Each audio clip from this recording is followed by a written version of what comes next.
না, আমরা টোটালি আগাম টিকিট দিচ্ছি না। আমাদের টিকিট হলো সবসময় রানিং টিকিট। কেন যানজটের জন্য আমরা টিকিট দিচ্ছি না। ঈদের সময় গাড়ি আসবে, যাত্রীর টিকিট নেবে, চলে যাবে, এভাবে আর কি। ঈদের সময় তো চাপ থাকে, এখন যেমন টোটালি চাপ নেই। দেখা গেছে আমরা এখন গাড়ি টোটালে ১ ঘন্টা পর একটা গাড়ি ছাড়তে পারতেছি না, যাত্রী নেই। টোটালি এই যে মাঠ পুরো কোনো যাত্রী নেই, গাড়ি সব বন্ধ, সব করে অফ করে রাখা হয়েছে। দেখা গেছে যেখানে আমরা যে ৫০ গাড়ি চালাই, এখন ১৫ গাড়ি চালাইতে পারতেছি না, সব গাড়ি। যাত্রী ঈদের কোনো প্রভাব পড়েনি এখনো, আর যাত্রী একেবারে নাই বললেই চলে। আমাদের অবস্থা খুব খারাপ, শোচনীয় অবস্থায় আছি, যাত্রী নাই। বিশ রোজা বা তারও পরে, 20 রোজার পরে ছাড়া নাই, অবস্থা আমাদের একদম খুব শোচনীয় অবস্থায় আছে। গ্লিটারের টুইন লেমন ও অ্যান্টিব্যাকটেরিয়াল ফর্মুলা বাসনকে চকচকে জীবাণুমুক্ত করে আমাদের দেয় গ্লিটার গ্যারান্টি। আপনার মনে করেন যে চান্দাইতে আমাদের স্থানের বাজার, এটা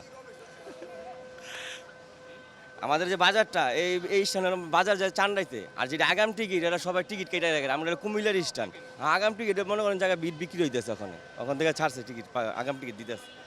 যাত্রী এখন আপাতত কম আর কি আমাদের। আর এখন মনে করেন আপনার যেগুলো আসে এগুলা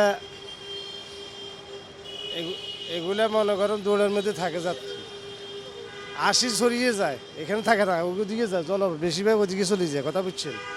তখন যাক আলহামদুলিল্লাহ যাত্রী যা আছে এগুলো মনে করেন কোনোরকম চলে আর কি, কথা বুঝছেন। আর আসার টাইমও মনে করেন খালি, যাওয়ার টাইমও খালি, কোনোরকম চলে আর কি। এখন তো খুব কম, আগামীতে বাড়তে পারে এরকম একটা আশা আছে আর কি। যখন মিল ফ্যাক্টরি গার্মেন্টসগুলো বন্ধ হবে তখন হয়তো একটু চাপ বাড়তে পারে। এখন তো অবস্থা খারাপ, এখন তো আমরা চালাইতেই পারি না, গাড়ির তেল খরচ হয় না, রাস্তা খরচ হয় না, কোনো কিছু হয় না।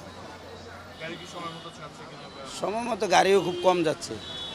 আগে যেরকম যাতে মনে করেন 20টা, এখন পরিমাণে 8টা, 7টা, 5টা এরকম যায়। যাত্রীর চাপ খুব কম। এখন কালকে আইসা মালিককে 1000 টাকা দেনা হয়েছে। আমাদের যাত্রী বর্তমানে খুবই কম, সামনে ঈদ তো, তার কারণে যাত্রী যদি এখন চলাফেরা করে না। তারপরে রমজান, তো রমজান মাসের কারণে লোকজন চলাফেরা খুবই কম। হয়তো ঈদের সার্ভিসে সব সচল হবে আর কি।